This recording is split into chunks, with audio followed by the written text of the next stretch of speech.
መንግስት ካለን ግን ያንን ሚና መጫወት እንችላለንና ትንሽ መቸኮል አይነት ነገሮች ነበሩና እሱ አይ ቲንክ ተወሰነ ደረጃ የተዋከበው ነገር ዳር እንዳይደርስ አድርጎታል ብዬ አስባለሁ። አሁን ያሮላቸው ደብዝዟል ብዬ አስባለሁ ጠቅላይ ሚኒስትሩ። ዶክተር ስለ ህዳሴ ግድብ እናንሳ። የአባይ ወንዝ ለአማራ ስነልቦና ለምሳሌ ምንጩን ለሚያውቅ ምንጩ ስር ላደገ ያለኝ ስነልቦና አውቀዋለሁኝ፣ እርስዎም ያውቁታል። ይህ ግድብ በአንድም ሆነ በሌላ መንገድ ለፖለቲካ መጠቀሚያ ሲሆን አንደኛ ለሀገር ውስጥ ፖለቲካ መጠቀሚያ ሲሰራም አሁን ባለበት ሁኔታ ለምስራቅ አፍሪካ ፖለቲካ መጠቀሚያም እየሆነ ነው ያለው። እንደ አብን በህዳሴ ግድብ ላይ ያላችሁ አቋም ምንድን ነው? የግንባታው መዘግየት፣ በግንባታው ላይ የሚደረጉ የሪፖርት መለዋወጦች፣ በግንባታው ላይ የሚሰጡ የፖለቲካ ውሳኔዎች ፕሮጀክቱ ያሳጡን ሰዎችም አሉ። ኢንጂነር ስመኘውን ስናስባቸው የታላቅ ቦታ ሆኖ ነው እንጂ እርስዎ ለሚቆረቆሩለት አማራም ናቸው በአንድ በኩልና ምንድን ነው በህዳሴ ግድብ ላይ ያላችሁ አቋም? እንግዲህ አብን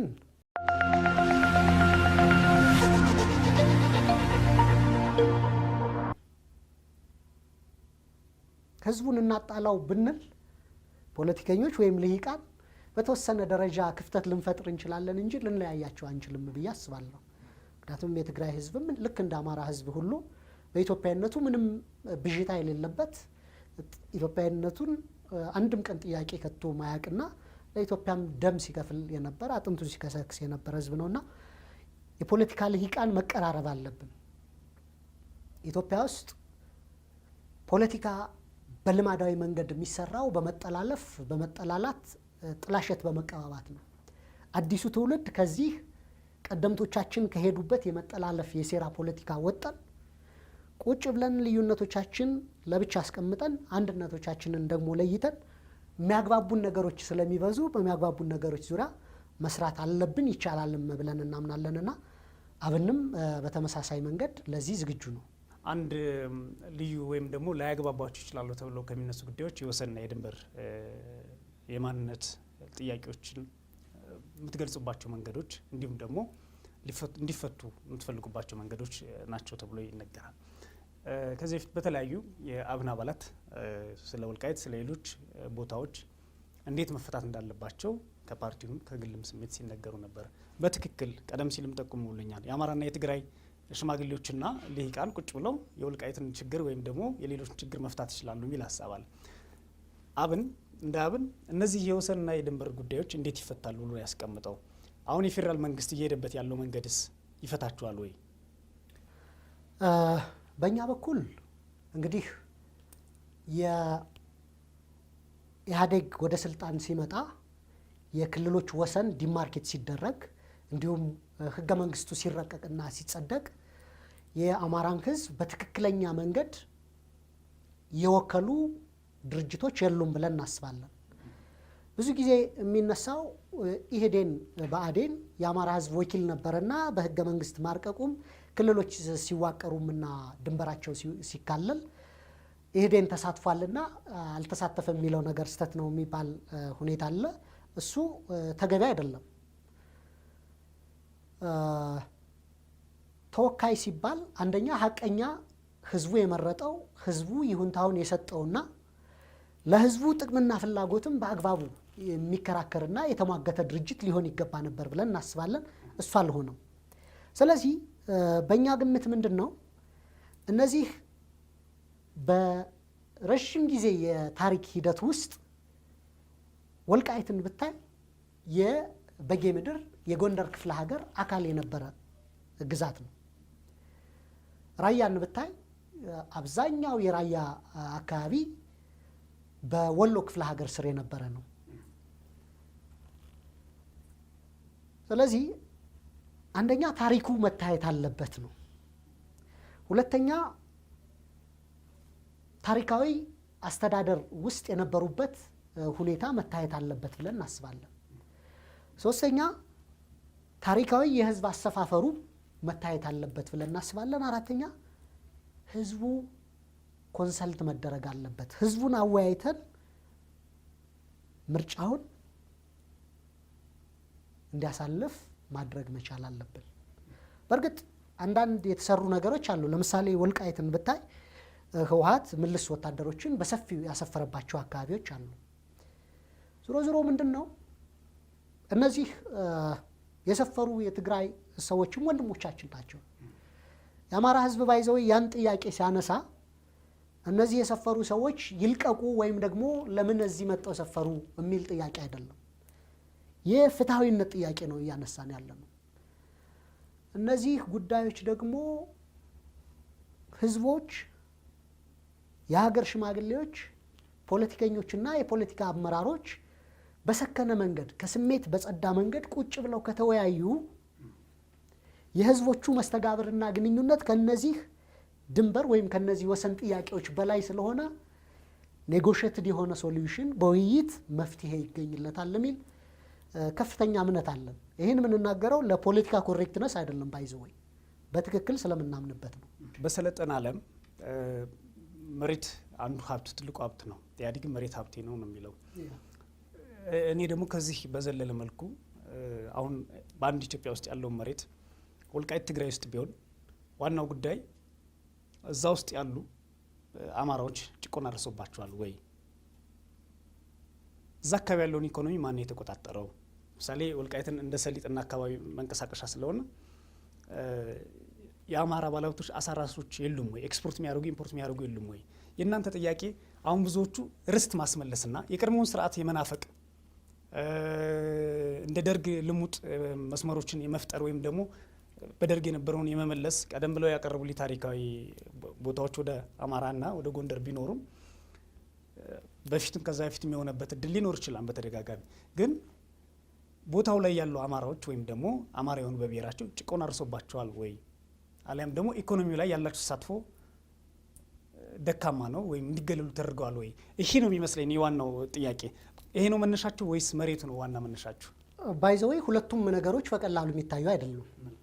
አንደኛ ወልቃይት ውስጥ የሚኖሩ አማሮች ከፍተኛ የሆነ ጭቆና አለባቸው። ለምሳሌ መታወቂያቸው ላይ በግዴታ ማንነታቸው ሌላ ማንነት ተሰጥቷቸዋል። ልጆቻቸውን በአማርኛ ማስተማር አይችሉም። ፍትህ በአማርኛ ማግኘት አይችሉም። ከሁለት ሳምንት በፊት አንድ እህታችን የአማርኛ ሙዚቃ አዳመጥሽ ተብላ 3 ቀን ወይም 4 ቀን ታስራ በ500 ብር ተፈታለች። ከፍተኛ የሆነ ማንነትን የማጥፋት ማንነትን የመንጠቅ የማንነት ገፈፋ በወልቃይት አማሮች ላይ ሲፈጸም ቆይቷል። ራያ ባለፈው ዓመት ወደ 22 የሚሆኑ ትምህርት ቤቶች በአማርኛ ማስተማር አትችሉም ተብለው ትምህርት ቤቶች ተዘግተዋል። ስለዚህ አንደኛ የባህል ራስን በራስ የማስተዳደር ማንነትን የመግለጽ የማንነት መገለጫዎችን የመጠቀምና የማዳበር ችግር አለ በግልጽ። ሁለተኛ የርስት ጉዳይም ቀላል ጉዳይ አይደለም። ባይዘወይ ምልህ በትግራይ ቢሆን ምን ችግር አለ የሚሉ ተከራካሪዎች አሉ። በአማራስ ቢሆን ምን ችግር አለ ብሎ መከራከርም ይቻላል። ገብቷል። ዞሮ ምንድን ነው በፍትሃዊነት መፍታት የሚቻልባቸውን መንገዶች መፈለግ ይቻላል ነው። ዝግ አይደለም ችግሩ። ተቀራርበን አልተወያየንም። በዛም በኩል ይህንን ነገር የሚሆነው እኔ ከሞትኩ ብቻ ነው የሚል በዚህም በኩል ተመሳሳይ ሪጂዲቲ ያለና ይሄ ተገቢ ነው ወይ? ሁለተኛ ነገር ዶክተር ያን አካባቢ ሌሎች ኃይሎች ሁለቱን ህዝቦችና ሁለቱን የፖለቲካ ኃይሎች ለማጋጨት ይጠቀሙበታል የሚል ተደጋጋሚ ሀሳብ ይነሳል። ካለኝም መረጃ ንባብም እንደዚህ አይነት ነገሮች እናያለን። አንዳንዴ በተለይ ወልቃይትን እንደ ስትራቴጂክ ቦታ በመቁጠር ሁሉም ኃይሎች የተለያዩ ኃይሎችን በመደገፍ ጦርነት ህዝቡ እንዲዋደቅ ልዩ ኃይሉም እዛ ውስጥ እንዲታኮስ የማድረግ አስተሳሰቦች አሉ።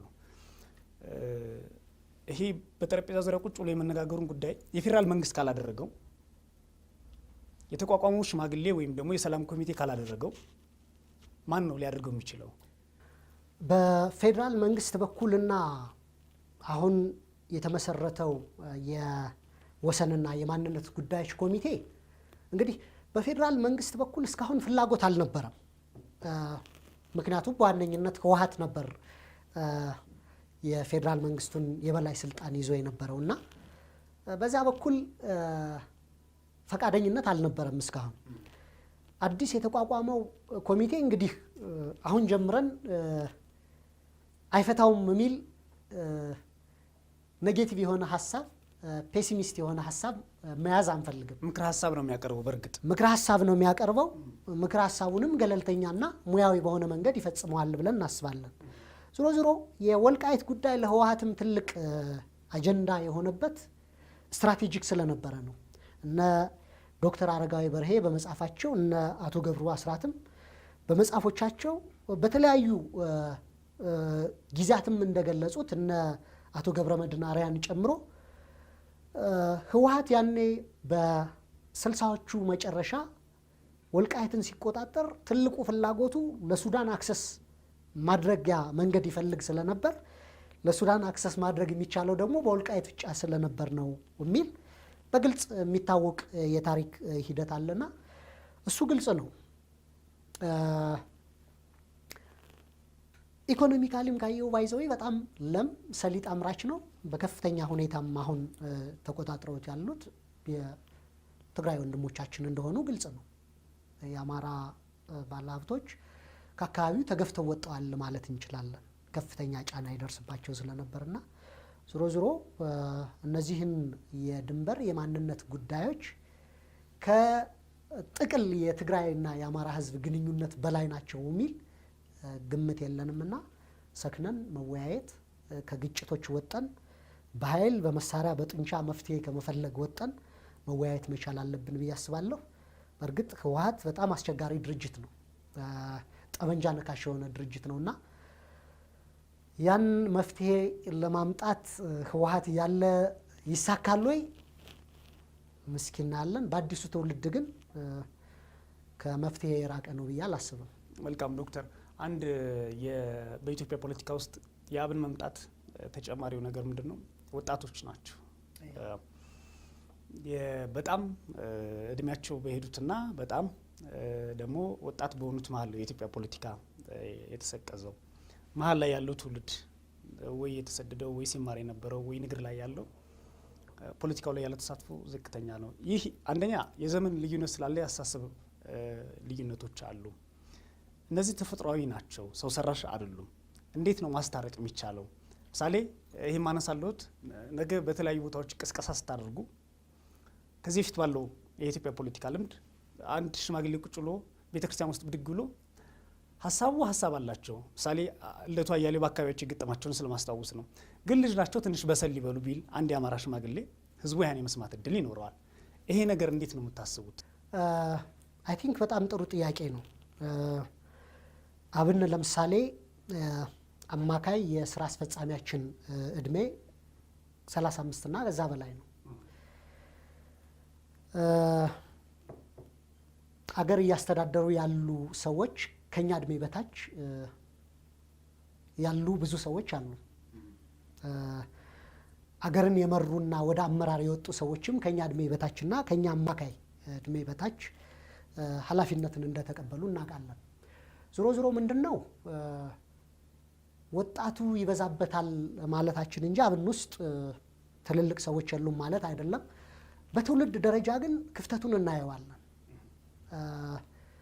አይሚን እኛም እንፈልጋለን ባይዘው ለምሳሌ ከኛ እድሜ ከፍ ያሉ 40ዎቹ መጨረሻ 50ዎቹ መጀመሪያ ያሉ ምሁራን አማራዎች ቢመጡና ጆይን ቢያደርጉን በስፋት እሱን እንፈልጋለንና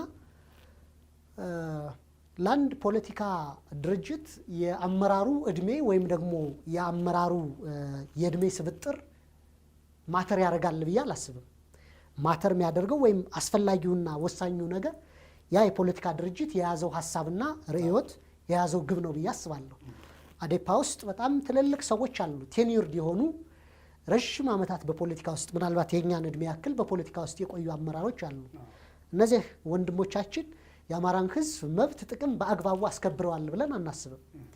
ስለዚህ የአይነት አስተሳሰብ ተገቢ እንዳልሆነ ለማሳየት እንሞክራለን እንወግዳለን ማለት ነው። ህዝቡ ውስጥ አለ አንዳንድ የተለመዱ እንደ ባህል የምትቆጥረው ወይም ደግሞ እንደ ትውፊት የምትቆጥረው ሰው ምራቁን ዋጥ ማድረግ አለበት በእድሜው ብሎ ማሰብ አለ። ይሄ ነገር ፖለቲካችሁ ላይ ተጽዕኖ አያመጣም? እንደው እስካሁን ሲያያችሁት ነገር የለም?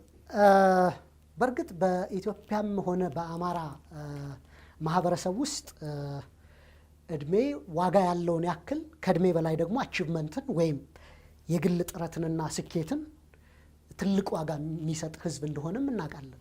እነ በላይ ዘለቀ ትልቅ የአርበኝነት ካባ ሲጎናጸፉና ጣሊያንን መድረሻ ሲያሳጡት 30ዎቹ መጀመሪያ ላይ ነው የነበሩት እና መነሳት መቻል አለበት።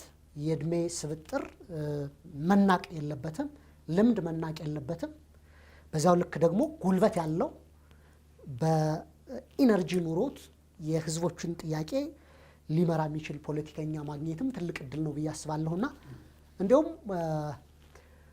በግሌ ከጠየቀኝ የአማራ ፖለቲካ ተስፋ ያለው ፖለቲካ ነው ብዬ ማስበው ከሌሎች ፖለቲካ በተለየ መንገድ ወጣቱ በከፍተኛ ሁኔታ ወደ ፖለቲካ የገባበት እንደ አብን አይነት ድርጅቶችም የወደፊት ፓርቲዎች ሊሆኑ እንደሚችሉ የሚያሳይ ነውና ሊያከራክር ብዙ ልንሟገትበት ምንችል ሀሳብ ነው ብዬ አስባለሁ። መልካም።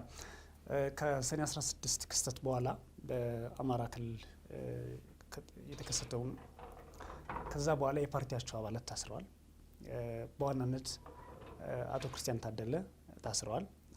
እንደዚሁም አቶ በለጠ ታስረዋል። እኔ ከማውቃቸው ብዙዎቹ ታስረዋል በተለያዩ አካባቢዎች። አንደኛ ከታሰሩ በኋላ መግለጫ ወጥቷል አስታውሳለሁ። ይሄ ነገር አብንን ለማዳከም የአማራ ፖለቲካን ለማዳከም ነው ይሄ ነገር የተደረገው እንጂ በወንጀል ውስጥ የሉም የሚሉ በማህበራዊ ሚዲያውም በተለያዩ የሚኒስትር ሚዲያዎችም ሲሰራጩ እናያለን። አብን እንደ አብን ግን ግልጽ አድርጎ እነ የከሌ ታሰሩብኝ ፓርቲን ለማዳከም ህዝቡን ለማዳከም ነው፣ እነ የከሌ ላይ ግን ምርመራ ቢካሄድ ችግር የለብኝም ማለት አልቻለም። ለምንድን ነው? እንዴትስ ነው የምታዩት? አብን ባይዘወይ በተደጋጋሚ ባወጣቸው መግለጫዎች በተደጋጋሚ ሚዲያዎችም ላይ በግልጽ እንዳሳወቅ ነው እስሩ ሰኔ 15 ከተካሄደው ግድያ ጋር የወንድሞቻችን ግድያ ጋር የሚገናኝ ነው ብለን አናምንም የሚል መግለጫ ለዓለም አቀፉ ማህበረሰብም ለኢትዮጵያ ህዝብም በግልጽ አሳውቀናል። ከሰኔ 15ቱ ግድያ ጋር በተያያዘ አንድ ነገር በግልጽ ነው ኮሙኒኬት ያደረግነው። የሰኔ 15ቱ ግድያ የአማራን ህዝብ ማይመጥን ተቀባይነት የሌለውና በዚህ ወንጀል በማንኛውም ደረጃ ተሳትፎ ያደረገ አካል ካለ አብንም ውስጥ ይሁን አዴፓ ሃይማኖት ተቋም ውስጥም ይሁን ምን ውስጥ የትም ቦታ ያለ ሰው ተይዞ ለወንጀሉ ተመጣጣኝ ቅጣት ማግኘት መቻል አለበት። የሞቱ ወንድሞቻችን ፍትህ ማግኘት አለባቸው ብለን መግለጫ ሰጠናል። ነገር ግን ደግሞ መንግስት የአብን የፖለቲካ እድገትና ተቀባይነት በከፍተኛ ሁኔታ አስግቶት ስለነበር አብንን የሚያዳክምበት አጋጣሚ ሲፈልግ እንደነበረ ከሰኔ 15 በኋላ ግልጽ ሆኗል።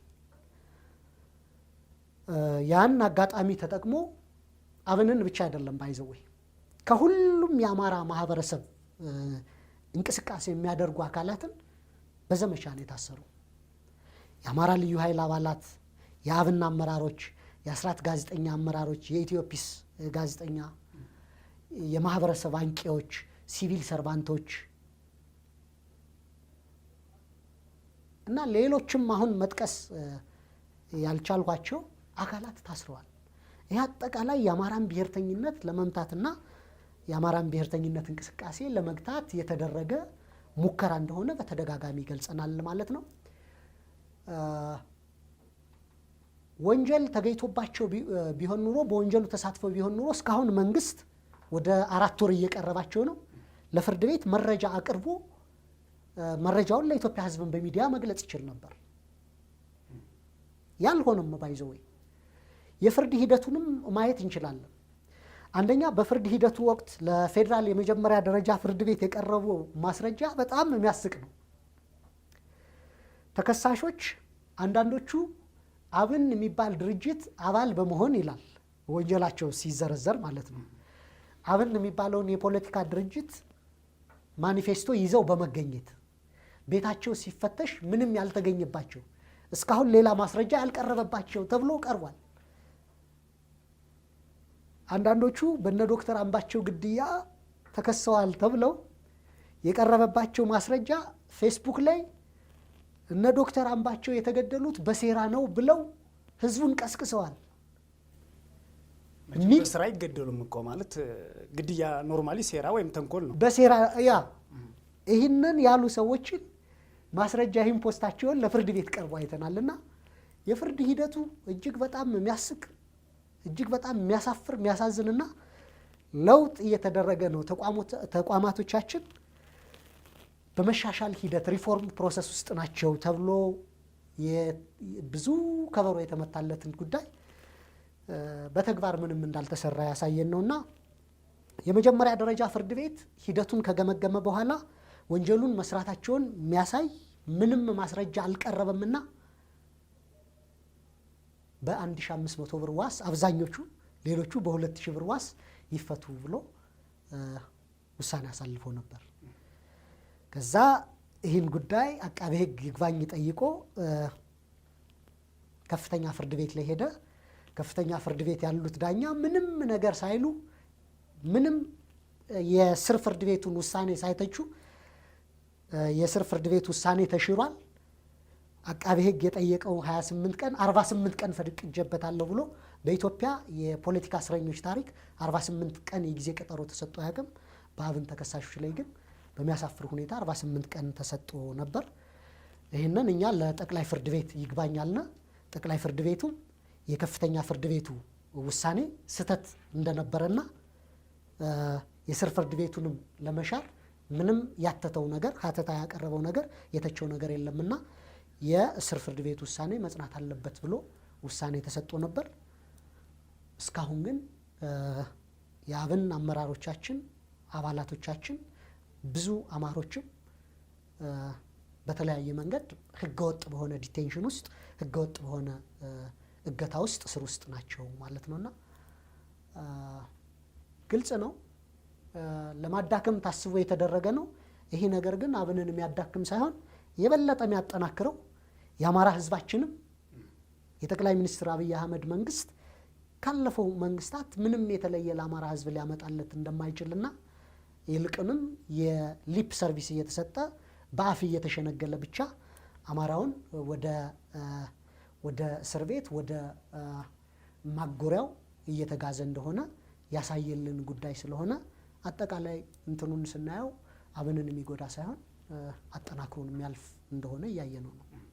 መልካም ዶክተር፣ በለውጡ ወይም በዛ እብደት የሚመስል የኢትዮጵያ እንቅስቃሴ ውስጥ የጸረ ሽብር አዋጁ እንደወደቀ ጠቅላይ ሚኒስትሩ ምክር ቤት ውስጥ ገብተው አሸባሪው ኢህአዴግ ነው ሲሉ፣ በነገራችን ላይ እዚህ ጥያቄ ላይ አለኝ። እኔ የምክር ቤት አባል ብሆን ኖሮ ጠቅላይ ሚኒስትሩ እንዲታሰሩ አዝ ነበር። የፓርቲ መሪ ሆነው አሸባሪዎች እኛ ነን ካሉ አምነዋል።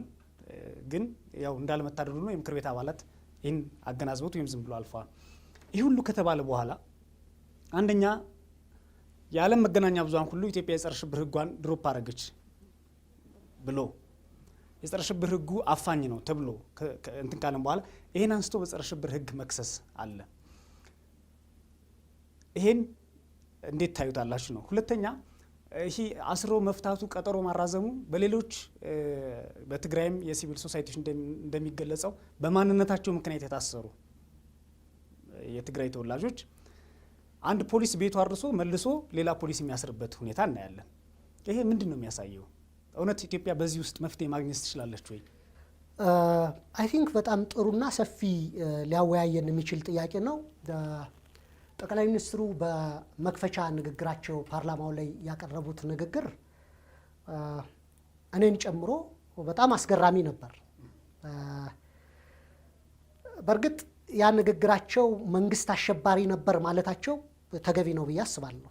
መንግስት ይህንን አፋኝ የሆነውን የጸረ ሽብር ህግ ተጠቅሞ ንጹሐንን ሲያጠቃ እንደነበር በግልጽ የምናውቀው ነው። የምናውቃቸው ጓደኞቻችን፣ ወንድሞቻችን በዚህ የጸረ ሽብር ህግ ተከሰው ብዙ ሰፈር ስላደረጉ ማለት ነው። ስለዚህ እሳቸው የአሸባሪ ፓርቲ ሊቀመንበር መሆናቸው ትክክል ነው? አይ ሚን እንደ አውትሳይደር ራሳቸውን ቆጥረው ይመስለኛል። ሊቀመንበር አልነበርኩም፣ በከፍተኛ አመራር ላይ አልነበርኩም የሚል አይነት ይመስላል። በሱ ብዙ መነጋገር ይቻላል። ወሳኙ ነገር ግን ምንድን ነው? መንግስት ሲያሸብር ነበር። አሸባሪው እኛ ነን።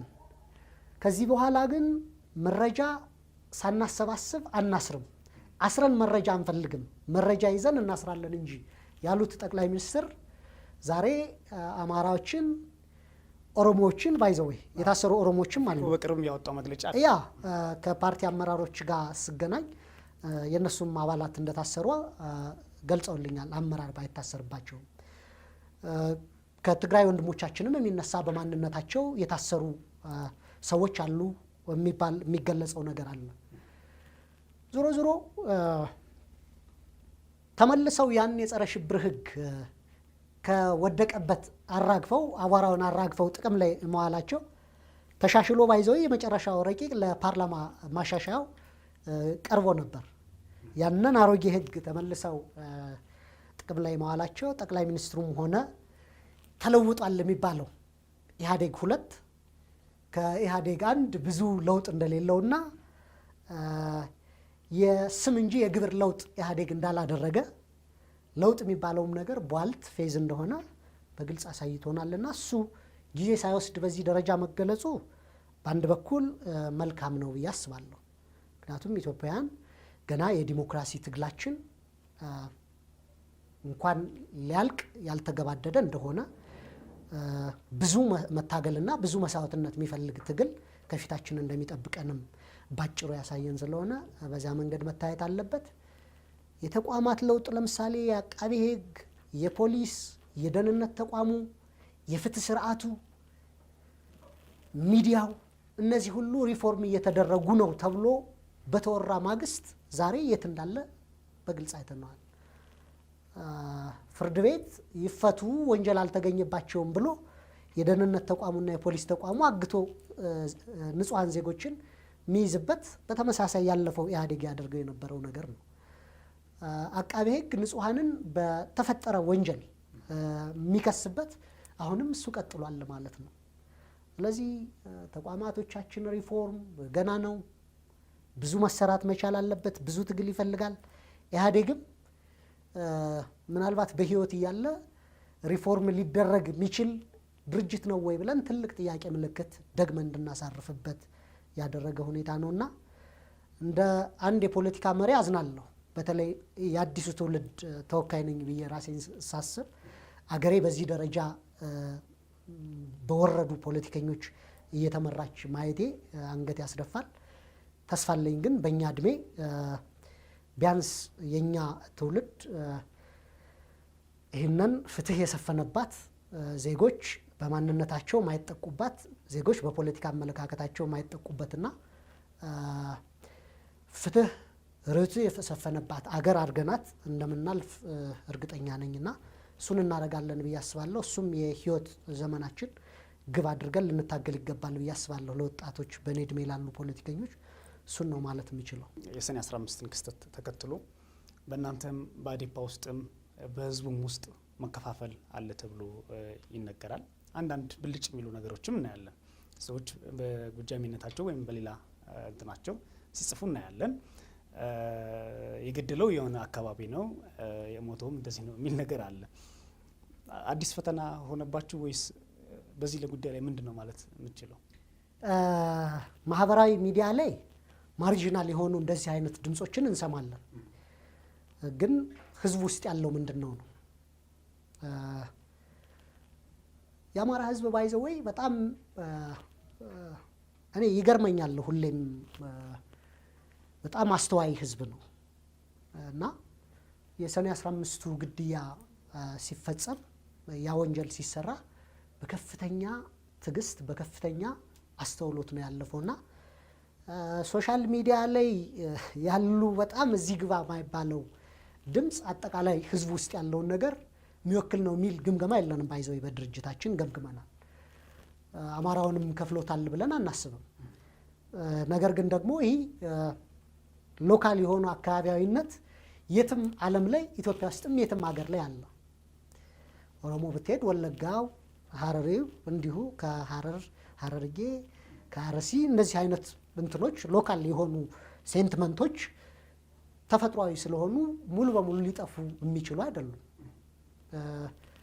ግን አጠቃላይ ያለውን ብሔርተኝነት ያለውን ትግል ያሉትን ድርጅቶች በዛ ደረጃ የፈተነ ነው ወይ ብለህ ከጠየቀኝ ያን ያክል ፈተና አይደለም። ብዙዎቹ የሚጽፉት ግን ባይዘወይ እኛ በደንብ አሰስመንት እንሰራለንና ብዙዎቹ በፌክ አካውንት በሐሰት የሚጽፉ እና የአማራን ሕዝብ ውስጣዊ አንድነት ለማናጋት ዓላማ ይዘው የሚዘሩ ተቀጣሪ አክቲቪስቶች ተቀጣሪ ፌስቡከሮች እንደሆኑ እናውቃለንና አጠቃላይ ማህበራዊ ሚዲያውን አክቲቪዝሙን ካየህ በዛ ደረጃ የሚገለጽ አይደለም። የሚታዩ ብልጭ የሚሉ ነገሮች አሉ። እሱም እንደ ብዙ ትኩረት ተሰጥቶት የውይይት ነጥብ መሆን አለበት ብዬ አላስብም። በሂደት እነዚህ ነገሮች እየከሰሙ ይሄዳሉ ብዬ አስባለሁ። በእርግጥ በችግሩ በተፈጠረ ጊዜ በተለያየ ጊዜ መግለጫዎች አውጥታችኋል። የአማራ ህዝብ ክልሉም እንደ ፓርቲም ችግር ላይ ነው ያሉ ብዬ አምናለሁኝ እኔ በአሁኑ ሰዓትና ምን እያደረጋችሁ ነው? አንደኛ ከፓርቲያዊ ስራ በተጨማሪ ህዝቡ የተከሰተውን ነገር አልፎ እንዲራመድ የምታደርጓቸው ጥረቶች አሉ ወይ? ከአዴፓ መሪዎች ጋር ያላችሁ ግንኙነት ድርጅታዊ ግንኙነቱ በፊት ከነበሩት ጋር ወይም ደግሞ ከተሰዉት ጋር ተቋርጧል?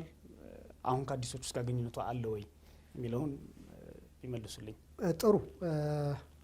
እንግዲህ ችግሩ ከተፈጠረ በኋላ አብን በድርጅት ደረጃ ጉዳዩን ከገመገመ በኋላ ቅድሚያ መስራት ያለብን ነገር ምንድን ነው የሚለውን ተወያየንና አቅጣጫ ያስቀመጥነው አቅጣጫ ምንድን ነው? ለጊዜው የፖለቲካ ልዩነቶቻችን ወይም የፖለቲካ ግባችን ለጊዜው አቁመን ህዝባችን ወደ ማረጋጋት የህዝባችን አንድነት ወደ ማስጠበቅና ህዝባችን ያን አስቸጋሪ ፈተና እንዲያልፈው በማድረግ ላይ አተኩረን መስራት አለብን ብለን እስከታች ላሉ አመራሮቻችን አቅጣጫ አስቀምጠን በዛ መንገድ በየአካባቢው ህዝቡ እንዲረጋጋ ወጣቱ እንዲረጋጋ በስሜት ወጦ ክልሉ ወደ ባሰ ቀውስ እንዳይገባና ችግር እንዳይፈጠር ከፍተኛ የሆነ የማረጋጋት ስራ ሰርተናል ብዬ አስባለሁ። ይህ ህዝባችን በግልጽ ያየው የሚያውቀው ነው የሚል ግምገማ አለን በእኛ በኩል። አመራሮች በሞታቸው በግንኙነቶቻችን ላይ ያሳረፈው የተወሰነ ተጽዕኖ አለ ብዬ አስባለሁ። ምክንያቱም አንደኛ እነዚህ አመራሮች በተሻለ ደረጃ የአማራን ብሔርተኝነት የሚገነዘቡ የህዝባችን ትግል በአግባቡ የተረዱ ናቸው ብዬ አስባለሁ። ዶክተር አምባቸው ፖለቲካ ክላሪቲ ያለው የአማራ ህዝብ ጥያቄዎችን በግልጽ የሚረዳ ለዛም ወደ ኋላ ሳይል ለመታገል የቆረጠ ወንድማችን ነው የነበረው። በግልም እንዲሁ ከድርጅት ጋር በነበረን ግንኙነት ቀና የሆነ ሰው እንደነበር አውቃለሁ። በተመሳሳይ አቶ ምግባሩንም ማንሳት ይቻላል። በጣም ሻርፕ የሆነ የአማራን ብሔርተኝነት በደንብ የተረዳ ጥያቄዎቹን በደንብ አርቲኩሌት የሚያደርግ አመራር ነው። እነ ጄኔራል አሳምነውም ምን ሲሰሩ እንደነበር በግልጽ አይተናል። እነ አቶ ዘዝም ህዝባቸውን በመጠበቅ ረገድ ቀላል ማይባል ነገር ያደረጉ አመራሮች እንደነበሩ ግልጽ ነውና የነሱን ማጣት የሚፈጥረው ቮይድ አለ፣ የሚፈጥረው ክፍተት አለ። አትሊስት ሁለታችንም ህዝባችን ወደ ማረጋጋት በመጠመዳችን በዚህ ችግር በአዴፓና በአብን መካከል የነበረው ግንኙነት የተፈለገውን ያክል እንዳያድግ የተፈለገውን ያክል እንዳይሄድ አድርጓል የሚል አስመንት አለን። ግንኙነቶቹ በአብን በኩል አስፈላጊና የግድ ናቸው ብለን እናስባለን። ምክንያቱም ኢትዮጵያ ውስጥ አሁን ያሉ የፖለቲካ ኃይሎችን አሰላለፍ ካየኸው በብሔር ድርጅቶች መካከል ከመጠላለፍ ወጥቶ በጋራ ተረዳርቶ ተባብሮ ለመስራት ከፍተኛ የሆነ ፍላጎትና ሙከራ የሚደረግበት ወቅት እንደሆነ እንረዳለን። ስለዚህ ከዛ ረገድ የአማራ ድርጅቶችም ሌላ ምርጫ አይኖረንም።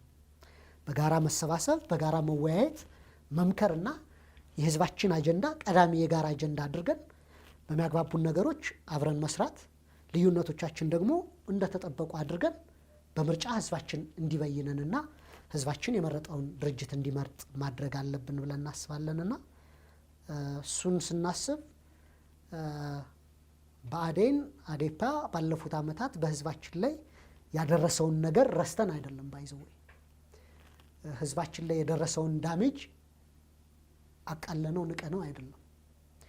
ግን ደግሞ ወደፊት ያለውን ነገር ፎርዋርድ ሉኪንግ ከሆንክ የግድ እሱን ማድረግ መቻል አለብን። አዴፓ ቢያንስ በፌዴራል ደረጃ የአማራን ህዝብ ወክሎ ስልጣን የያዘ ድርጅት ነውና ከዚህ ድርጅት ጋር በስልጣን እስካለ ድረስ ተባብሮ መስራት የአማራን ህዝብ ጥቅም ወደፊት ለማራመድ የተሻለ ያስችላል የሚል እምነት ስላለን ነውና የሚጠበቀውን ያክል አይደለም፣ ግን ስቲል ኢንጌጅ ማድረጋችን እንቀጥላለን። የውህደት ወይም ደግሞ አሁን ምሳሌ አዴፓ ከአብን ጋር የመዋሃድ ጥያቄ አቅርቦላችሁ ያውቃል? በእርግጥ ኢህአዴጎች እንዋሃዳለን የሚል መንገድ ላይ ነው ያሉት። በኢህአዴግ ውስጥ የውህደት ጥያቄ ቀርቦላችኋል? የውህደት ጥያቄ ተነስቶ አያውቅም። ባይዘወይ አንድ ክሊር ማድረግ ያለብን ግንኙነቱ እንዲመሰረት በከፍተኛ ሁኔታ ስንገፋ የነበር እኛ ነን እና በእነሱም በኩል በተለይ ከፍተኛ አመራሮቹ ላይ ጥሩ የሆነ ፍላጎት እናያለን። ቅንነታቸውንም በተወሰነ ደረጃ በግሌ አፕሪሼት ማደርገው ነው። የስራ መደራረብ ሊኖር ይችላል። አንዳንዴ እንደው ስትራቴጂካሊ ኢንጌጅ የማድረግ በተወሰነ ደረጃም ክፍተት ያለውና እኛንን እሱንም ፑሽ ስናደርግ የነበረው ማለት ነው። ውህደት ግን በእኛም በኩል በእነሱም በኩል እንደ አማራጭ ቀርቦ አያውቅም። የተነጋገርነው ምንድነው? እስኪ እንገናኝ፣ መጀመሪያ ሩልስ ኦፍ ኢንጌጅመንታችን እናስቀምጥ፣ ግንኙነቶቻችን ሊመራበት የሚችል ማዕቀፍ፣ እሱን ካስቀመጥን በኋላ የአማራን ህዝብ ጥያቄዎች 1 2 3 ብለን እንለይ፣ እነዚያን በመፍቻ ስልቶችና ማን ምን ይስራ የሚለውን አስቀምጠን እንንቀሳቀስ የሚለውን በዚህ ማዕቀፍ ዙሪያ የተቃኘ ግንኙነት ነው የነበረን ማለት ነው እንጂ ውህደት በአጭር ጊዜ እይታ ውስጥ ያለ አማራጭም ነው ብዬ አላስብም። የአማራን ህዝብ የሚጠቅም ነገር ካለ ግን እኛ ምንም እንትን የለንም፣ ሪዘርቬሽን የለንም። አስፋራስ ምናረጋቸው የፖለቲካ እንቅስቃሴዎች ምናረጋቸው ኢንጌጅመንቶች ለህዝባችን የተሻለ ነገር ያመጣሉ ብለን ካሰብና ማንኛውንም ነገሮች ጠረጴዛ ላይ ናቸው፣ ክፍት ናቸው ማለት ነው። እሱን ወደፊት እንግዲህ በሂደት ምናየው ይሆናል ማለት ነው። ከኢህአዴግም በተመሳሳይ መንገድ ነው። እንግዲህ አዴፓ ነው ኢህአዴግን ለአማራ ህዝብ ቻናልና ለእኛም የተሻለ የሚቀርበው ድርጅት። ከሱም ጋር ጠቅላይ ሚኒስትሩንም አንድ ወቅት አግኝተናቸው ነበር። ኢህአዴግ በትክክል እለወጣለሁ ካለ ቃል የገባውንም ሪፎርም ወደ ተግባር የሚቀይር ከሆነና የሚያወራውን ያክል ኢትዮጵያዊ ከሆነ የሚያወራውን ያክል ለኢትዮጵያ አንድነትና ለህዝቦች በሰላም መኖር የሚሰራ ከሆነ ጠቅላይ ሚኒስትሩን በተቻለን መጠን ልንደግፋቸው እንደምንችል ገልጸንላቸው ነበር በወቅቱ። አሁን ባየነው ሁኔታ ግን ያ ስላልሆነ ብዙም ከኢህአዴግ ጋር እንደ ድርጅት የሚያገናኘን ብዙም ድልድይ ያለ አይመስለኝም። ዶክተር፣ አንዱ የአማራ ችግር ህዝብ የመሰረተ ልማት ወይም ደግሞ በዋናነት የኢኮኖሚ ሪፎርም ማድረግ ይገባዋል ብላችሁ የምትገልጹት ነገር አለ። የሚታዩም ናቸው። የትምህርት ቤቶች፣ የመንገድ፣ የመብራት ብዙ ችግሮች አሉ፣ የኢንዱስትሪ፣ የፋብሪካ።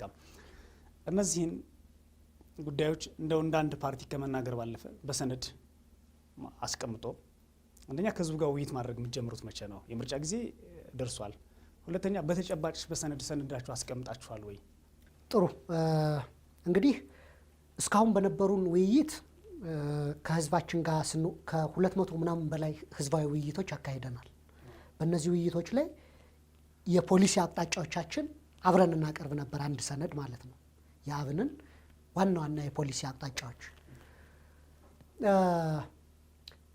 በውጭ ከሚኖሩ አማራ ምሁራን ጋር በመተባበርም ትልልቅ የአማራ የትራንስፎርሜሽን አጀንዳን የሚመለከቱ የኢኮኖሚ ትራንስፎርሜሽን፣ የማህበራዊ ትራንስፎርሜሽን አጀንዳዎቻችን እየሰራን ነው፣ እያዘጋጀን ነው።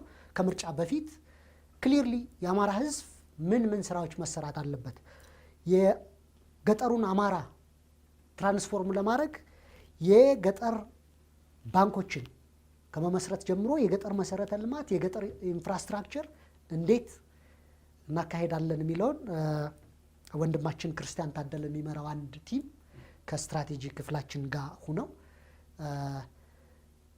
የራዕይ 2035 በፈረንጆች የሚል ከ15 ዓመት በኋላ አማራ የት ደርሶ ማየት እንፈልጋለን የሚል ሰነድ፣ ትልቅ ሰነድ የተለያዩ ክፍሎችን ለተለያዩ ቲሞች ሰጠን። እየተዘጋጀ ያለ ሰነድ አለ። ውጭ ያሉ የአማራ ምሁራን በሰፊው እያገዙን ነው። በዚህ በኩል ትልልቅ ፕሮፌሰሮች፣ በተለያየ ሙያ ባለሙያ የሆኑ ወንድሞቻችን እህቶቻችን እያገዙን ነውና እሱን ህዝባችን በትክክል ለአማራ ህዝብ ለኢትዮጵያም ጭምር አማራጭ ፖሊሲዎችን ማቅረብ የሚችል ፓርቲ እንደሆነ አብን እናሳያለን ማለት ነው። የመሬት ፖሊሲያችንን ብትወስድ፣ የኢንዱስትሪ ፖሊሲያችንን ብትወስድ፣ ሌሎች ፖሊሲዎቻችንንም ጠቅሰን ብንወስድ ከአማራ ህዝብ በዘለለ ለኢትዮጵያም ሊያግዝ የሚችል ነው ብለን እናስባለን። ሲምፕሊ የመሬት ፖሊሲያችንን ብቻ ጠቅሼ ልለፍ። ኢትዮጵያ ውስጥ አሁን ለተፈጠሩ ብዙ ማህበራዊ ቀውሶች፣ ምስቅልቅሎች፣ ለኢኮኖሚያዊ ችግሮች ዋነኛ መሰረታዊ ማነቆ የመሬት ፖሊሲያችን ነው ብለን እናምናለን። ለምሳሌ ቤት ከተሞች ላይ ከፍተኛ ችግር አለ። ቤት ችግር የሆነው የቦታ ዋጋ በከፍተኛ ሁኔታ በመናሩ ነው። መንግስት መሬትን ህገ መንግስቱ ላይ የኢትዮጵያ ህዝብና የመንግስት ነው ብሎ የብሔር ብሔረሰቦችና የኢትዮጵያ ህዝቦችና የመንግስት ነው ብሎ አስቀምጦ ፕራክቲካሊ ግን መንግስት የመሬት ባለቤት ሆኖ በሊዝ ከአርሶ አደሩ በ10 ብር በካሬ ሜትር የወሰደውን መሬት በሺዎቹ በ30 ሺህ በ40 ሺህ ብር በሊዝ እያጫረተ መንግስት መሬት አቅራቢ ሻጭ አጫራች የሆነበት ስርዓት ለቤት ችግር፣ አርሶ አደሮችን ለመፈናቀልና ለከፍተኛ ድህነት እንዲሁም ለሌላ ልማት ይውለው የነበረውን ቦታ ባለሀብቶች ለመሬት አቅርቦት መግዣ በማድረጋቸው ሰፊ ማህበራዊ ኢኮኖሚያዊ ችግር ፈጥሯል ብለና እናውቃለንና አብን ወደ ስልጣን ሲወጣ መሬት የግል እንዲሆን የተወሰኑ የማህበረሰብ መሬቶች እንዲኖር፣ ለምሳሌ የግጦሽ መሬቶችና ፓርኮች፣ የደን መሬቶችና ሀይቆች ደግሞ በመንግስት እየለሙ ለህዝብ እንዲሆን 3 አማራጭ ፖሊሲዎችን ይዞ ቀርቧል ማለት ነው። ስለዚህ እንደዚህ አይነት ነገር የኢትዮጵያን ህዝብ ባለፉት ዘመናት የተከማቹ ችግሮችን ሊቀርፍ የሚችል የፖሊሲ አቅጣጫዎችን ይዞ የመጣ ድርጅት እንደሆነ ማሳየት የሚችል ድርጅት ነው አብንና እሱን ምርጫ ክርክሮቻችን ላይ በሰፊው ለህዝባችን የምናቀርበውና ብዙ ህዝባችንንም እነዚህ ነገሮች አሳምነው ድምፁን ሊሰጠን ይችላል ብለን በዛ ደረጃ እየተዘጋጀን ያለ ነው ለቀጣዩ ምርጫ። መልካም ዶክተር፣ ቀደም ሲል ወደ ሰኔ 15 አንድ ጥያቄ መመለስ ስለንፈልግ ነው። ክስተቱን ስናስበው የምናውቃቸው ሰዎች ጓደኞች የነበሩ ስልክ ትደዋወሉ የነበሩ ሰዎች ናቸው የሞቱት። ለብዙዎቹ አስደንጋጭ ነበረ። አንድ ነገር ግን አለ። ምን ያህል ሰው ነው የሞተው? ምን ያህል የአማራ ልዩ ኃይል ሞቷል? ምን ያህል ከመከላከያ ሰራዊት ሞቷል የሚለው አልታወቀም። አንዳንድ በማህበራዊ ሚዲያ የሚሰራጩ በውስጥ የሚደርሱን ፎቶዎች አሉ። የልዩ ኃይል አባላት በጅምላ እንደተረሸኑ፣ ጉዳዩ የሚያውቁ አባላት በጅምላ ተገለዋል የሚሉ መረጃዎች አሉ። አብን በዚህ ጉዳይ ላይ ምንድን ነው ያለው አቋም?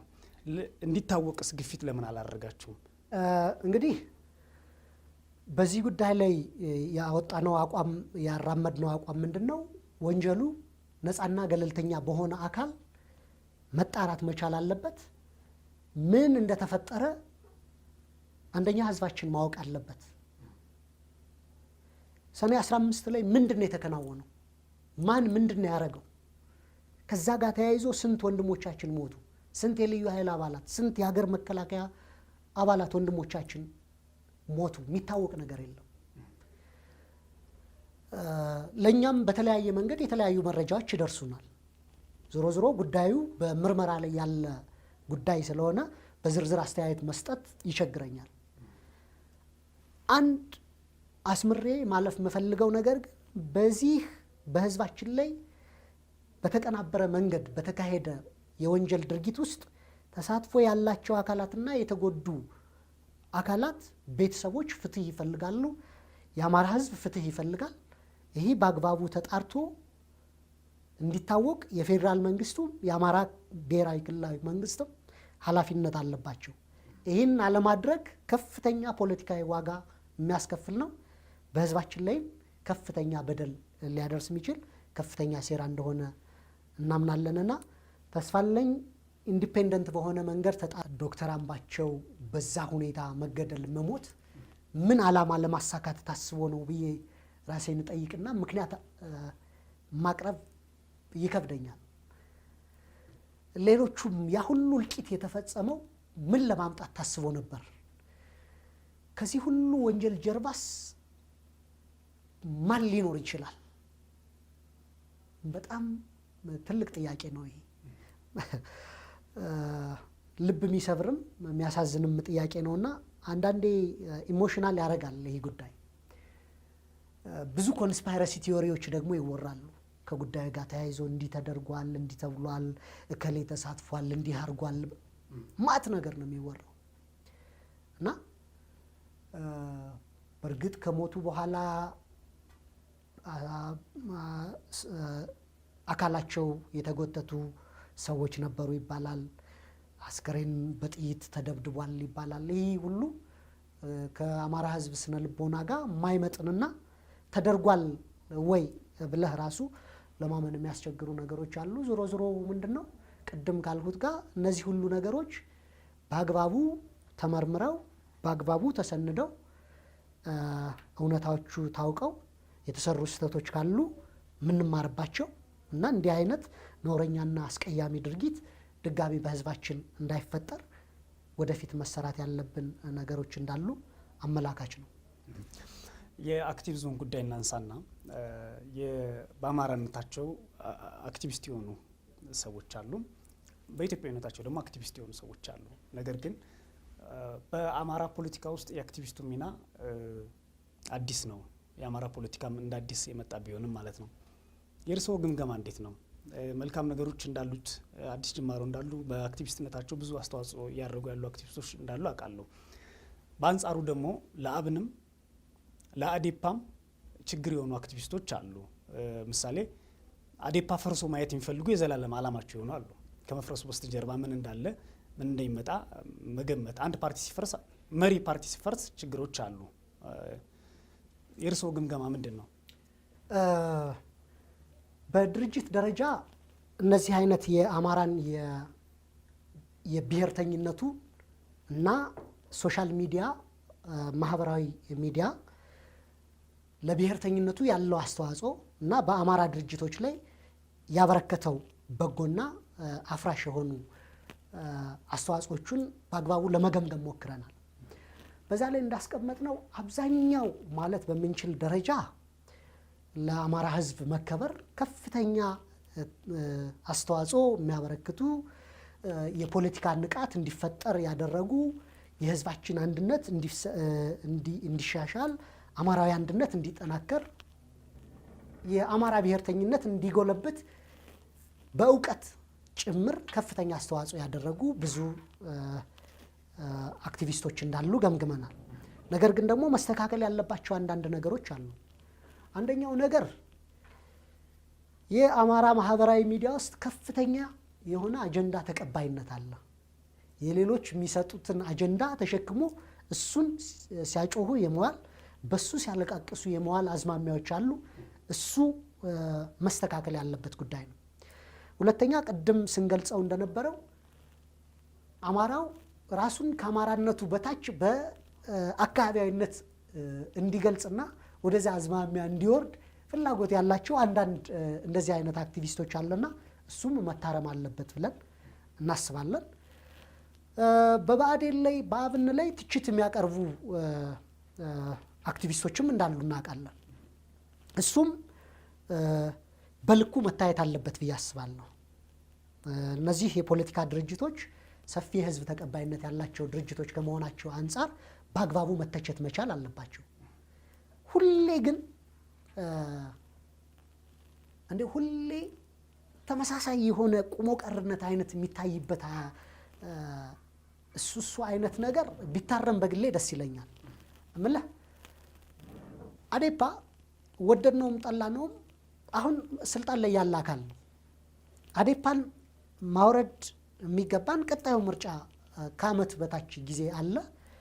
አዴፓን ማይፈልግ የአማራ ህዝብ ማይፈልገው ከሆነ ሌሎች አማራጮች ቀርበውለት በዛ መንገድ መካሄድ አለበት እንጂ አንዳንዴ ግለሰቦችን ስም ነጥሎ አንዱን አዴፓ ውስጥ ቅዱስ አንዱን ሰይጣን አድርጎ የማቅረብ እነዚህ ነገሮች ሁሉ እንግዲህ ሌሎች ብሔሮች ውስጥ ያሉ አክቲቪዝም እንዳለው ችግር አማራ ብሔርተኛ አራማጅ በሆኑ አክቲቪስቶችም ውስጥ የሚታይ ችግር ነውና እንግዲህ ይህ ቅድም እንዳልነው የአማራ ብሔርተኝነት አንጻራዊ ለጋም ከመሆኑ በእድሜ አዲስ ከመሆኑም አንጻር የተከሰቱ ናቸው። ጥቅል ቁመናውን ግን ስናየው አይ ቲንክ ለአብን ከፍተኛ አስተዋጽኦ አድርጓል። ባይዘወይ በከፍተኛ ሁኔታ አይዲዮሎጂያችን በማስፋፋት ድጋፍ በማስፋፋት የአብንን እንቅስቃሴዎች በማስተዋወቅና በህዝቡ ዘንድ ከፍተኛ በተለይ በወጣቱ ዘንድ ከፍተኛ ተቀባይነት እንዲያገኝ በማድረግ ረገድ ብዙ ወንድሞቻችን እኛ መሬት ላይ ከሰራ ነው በላይ 24 ሰዓት ማህበራዊ ሚዲያ ላይ የሰሩ ወንድሞቻችን አሉ። በዚህ አጋጣሚ ሁሉንም በድርጅታችንም በራሴ ስምም ማመስገን እፈልጋለሁ። ከመስመር የወጡ ወንድሞቻችንም እህቶቻችንም ይህንን ነገር ማስተካከል መቻል አለባቸው። ኃላፊነት በጎደለው ደረጃ የምንጽፋቸው እያንዳንዱ ፖስቶች ኃላፊነት በጎደለው ደረጃ የሚኖርን እያንዳንዱ የማህበራዊ ሚዲያ ኢንጌጅመንት ፖለቲካችን ወደ ኋላ እንዲቀር ስለሚያደርግ ይሄ ሊቀረፍ ይገባል የሚል መልእክትም ማስተላለፍ ፈልጋለሁ። መልካም ዶክተር፣ ከዚህ በኋላ ያሉትን ስለ ፌዴራል ጉዳዮች እናውራ። የፌዴራል መንግስት ጉዳዮች እንደ አንድ ፖለቲከኛ ነው እንደ አብንም ሳይሆን ማለት ነው። የሰልፉ በአማራ ክልል የተካሄዱ ሰልፎችን አስታውሳለሁ። በተለይ ባህር ዳሩ ላይ ነበርኩ። ለዶክተር አብይም ለአቶ ደመቀ መኮንንም የተደረጉ ሙገሳዎች አቶ ደመቀ መኮንንም ራሳቸው ከዚህ በኋላ ወደ ኋላ አንልም ላናሳፍራችሁ ቁመናል ብለው ይቅርታ ይጠይቁባቸዋል። እንደ አንድ ፖለቲከኛ አሁን ያለው የፌዴራል መንግስት ለዚች ሀገር እያደረገ ያለውን እንቅስቃሴ እንዴት ነው የሚያዩት? ምልህ አሁን ያለው የመንግስት የኢህአዴግ መንግስት ነው። 28 ዓመት የመጣበትን ሂደትና አሁንስ ከለውጥ ከሚባለው ጊዜ በኋላ ያለው ሁኔታ ምን ለውጥ አመጣ የሚለውን አንስተን ሰፊ ግምገማ ልናደርግ እንችላለን። ከሰልፉ ልጀምርና በእርግጥ ያን ወቅት የአማራ ህዝብ በዛ ደረጃ ወጥቶ ድጋፉን ማሳየቱ በበጎ የሚገለጽ ነው ብዬ አስባለሁ። ድጋፍ ነው ወይስ ህዝቡ ለነበረው ብሶት ለራሱ የወጣው ሰልፍ ነው የሚለውም እኔ ጥያቄ ውስጥ ነው እምልህ። ጠቅላይ ሚኒስትሩ ገብተዋቸው የነበሩ ቃሎች ገብተዋቸው የነበሩ ማማለያዎችና የአማራ ህዝብ ሲፈልገው የነበረውን ፍትህ የሰፈነባት እኩልነት የሰፈነባት ኢትዮጵያ ሱሴ የምትባለውን ኢትዮጵያ ማየት ይፈልግ ነበር። ያ ለኢትዮጵያዊነቱ ያለው ቀናኢነትን ያየንበትና በመሪዎቹም ላይ ደግሞ ከፍተኛ አደራ የሰጠበት ሁኔታ ስለነበር በዛ ደረጃ ምንም ቅሬታ የለኝም። ህዝባችን በዛ መንገድ ስሜቱን በመግለጹ ማለት ነው። ትንሽ የተጋነነ የሚመስል አይነት ነገር እኛም እንዲያው ቀስ ብለን ነገሮችን ብናያቸው ይሻላል ስንል በተወሰነ ደረጃ ማጉረምረሞች ነበሩ። እሱን መካድ አያስፈልግም። ዞሮ ዞሮ ህዝባችን ለጠቅላይ ሚኒስትር አብይ ለአቶ ደመቀ መኮንን ለምክትል ጠቅላይ ሚኒስትሩ የሰጠው ተስፋ ወደ ተግባር ተቀይሯል ወይ በዚህ አንድ ዓመት ከምናምን ካልከው እየተተገበረ እንዳልሆነ ግልጽ ማሳያዎች አሉ። ለምሳሌ በዛም መድረክ ላይ በግልጽ ተንጸባርቆ የነበረው የአማራ ህዝብ መሰረታዊ የሚባሉ የፖለቲካ ጥያቄዎች አንደኛው ህገ መንግስቱና ከህገ መንግስቱ መሻሻል ጋር የተያያዙ አጀንዳ ነበር። ሁለተኛ ፌዴራሊዝሙ ጋር ያሉ ህጸቶች ማረምና ፌዴራሊዝሙን ማስተካከል ላይ የተነሱ ጥያቄዎችም ነበሩ። እነዚህ መሰረታዊ እና የአማራ ህዝብ የኢኮኖሚ ተጠቃሚነት የፍትሃዊ የኢኮኖሚ ተጠቃሚነት ጉዳዮች አሁንም መንግስት ሊሰማቸው ፈቃደኛ አይደለም። አሁንም መንግስት እነዚህን ጥያቄዎች ለመመለስ ቀርቶ ለማዳመጥ ፈቃድ እያጣ እንደሆነ በተደጋጋሚ በተለይ ጠቅላይ ሚኒስትሩ ያደረጓቸው ንግግሮች ላይ ተመልክተናል።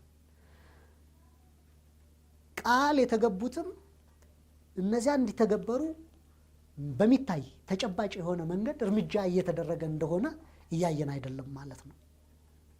ለምሳሌ ባለፈው ትልልቅ የፌዴራል የመንገድ ፕሮጀክቶች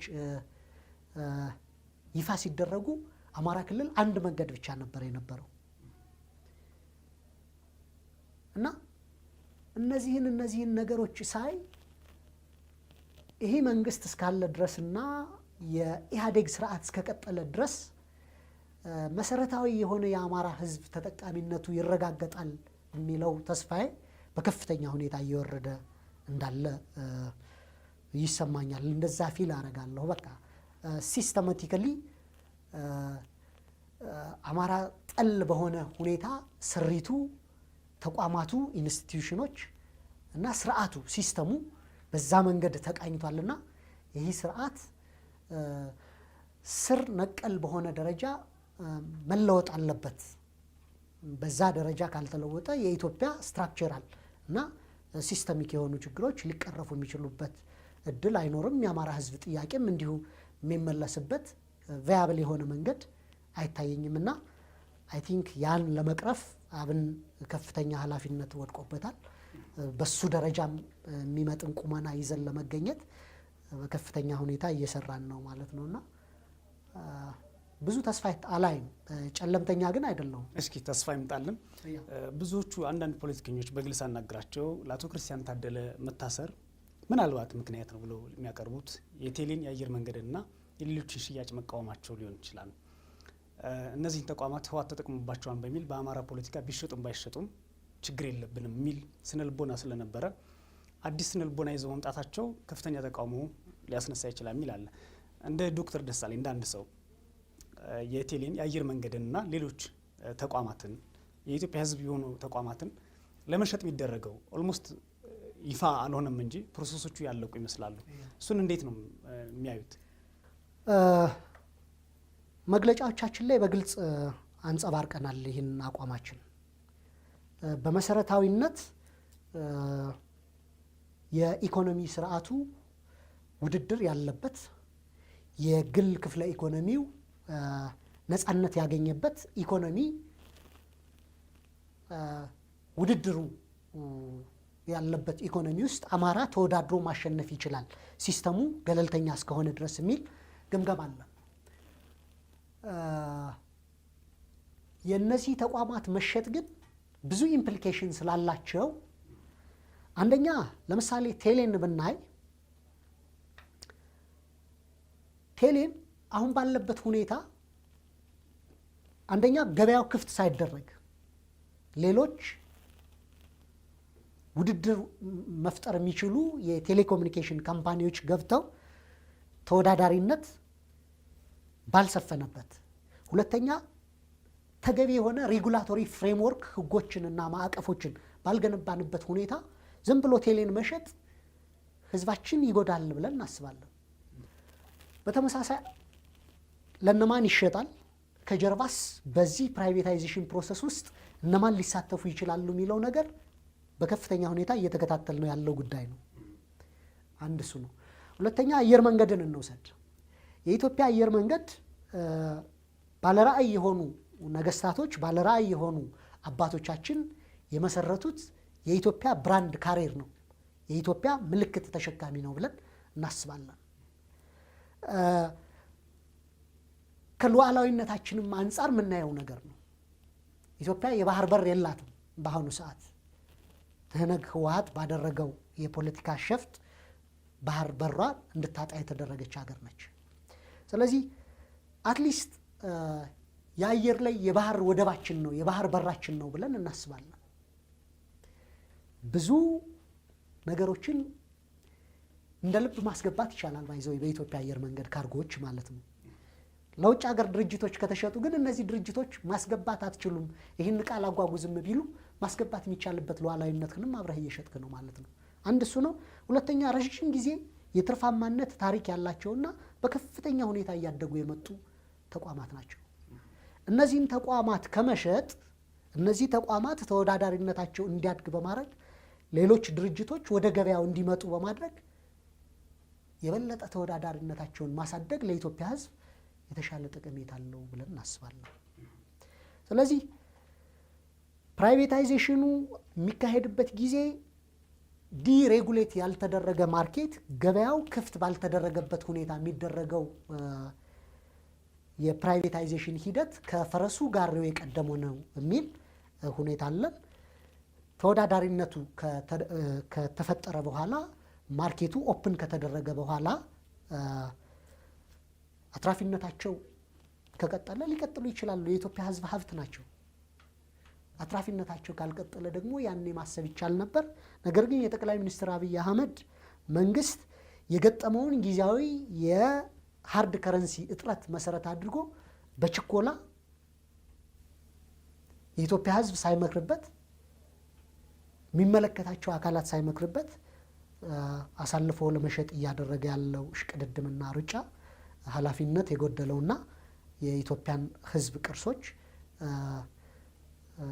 አሳልፎ የመስጠት አይነት ሁኔታ አይተንበታልና በዛ ምክንያት ድርጊቱን አውግዘናል። ምክክርም እንዲደረግበት የኢትዮጵያ ሕዝብም ድምፁ እንዲሰማ በዚህ ጉዳይ አስተያየት ሰጠናል ማለት ነው።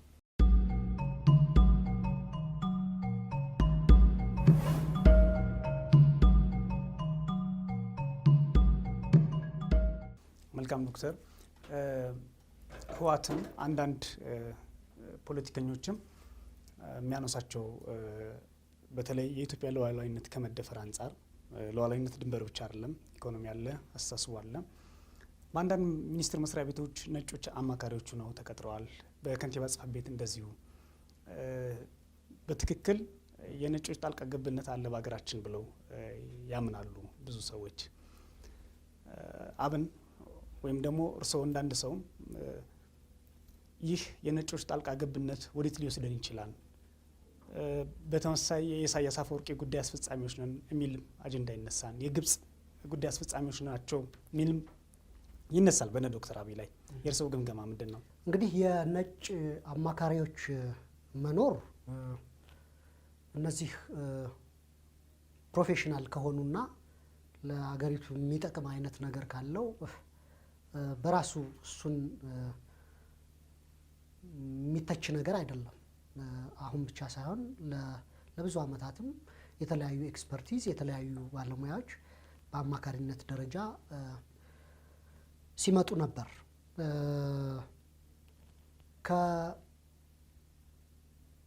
እና እሱ እንዲያው ለነጮች ተላላኪ አድርጎናል የሚለው ያንድ ማሳያ እሱ ብቻውን ሊቀርብ የሚችል ነው ብዬ አላስብም።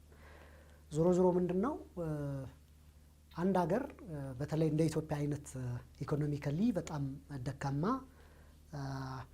በልማት በበጀት የውጭ ሀገራትን ድጋፍ እርዳታ ሁሌ የምትጠብቅ ሀገር ሙሉ ሉዓላዊነቷ የተከበረ ነው ብሎ መናገር አስቸጋሪ ነው። ዞሮ ዞሮ በቀጥታም ሆነ በተዘዋዋሪ የልማት የበጀት ድጋፍ በሚያደርጉ ሀገራት ተጽዕኖ ስር በቀጥታም ይሁን በተዘዋዋሪ መውደቁ የተጠበቀ ነው ማለት ነው። ከኤርትራ ጋር ያለው ግንኙነት እንግዲህ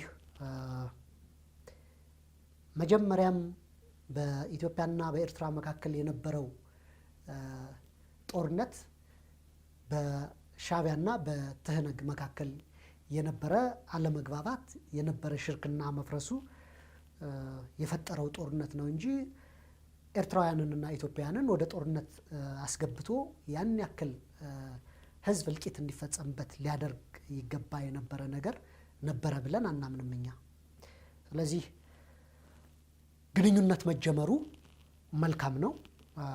በሁለቱ ሀገሮች መካከል የኢኮኖሚ ትስስር መፈጠሩ ሁለቱንም ሀገራት ተጠቃሚ ያደርጋል የሚል ግምገማ አለንና ፕሬዚደንት ኢሳያስ አፈወርቂ ወደ ባህር ዳር ሲመጡ መልካም ምኞታችንንም ገልጸን የህዝብ ለህዝብ ትስስሩም የኢኮኖሚ ትስስሩም ኢኮኖሚክ ኢንተግሬሽኑም መቀጠል አለበት የሚል መግለጫ ወጥተን ነበር።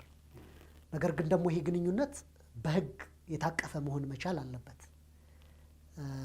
በግለሰቦች ላይ የተንጠለጠለ ግንኙነት መኖር የለበትም ብለን እናስባለን። ስለዚህ በህግ የሚመራ የንግድ ስርዓት፣ በህግ የሚመራ የህዝቦች እንቅስቃሴና ፍሰት፣ በህግ የሚመራ የአገልግሎቶች ሽያጭና ግንኙነት መፈጠር አለበት ብለን እናምናለን። ኤርትራ ወደቦች አሏት። እነዛን ወደቦች አንጻራዊ በተሻለ ዋጋ ለኢትዮጵያ የምታቀርብ ከሆነ አገራችን ተጠቃሚ ትሆናለች። ሰሜኑ የኢትዮጵያ ክፍልም ለኤርትራ ካለው ቅርበት አንጻር ምርት በከፍተኛ ሁኔታ ያመርታልና የእርሻ ምርቶች ገበያ ማግኘት ይችላል።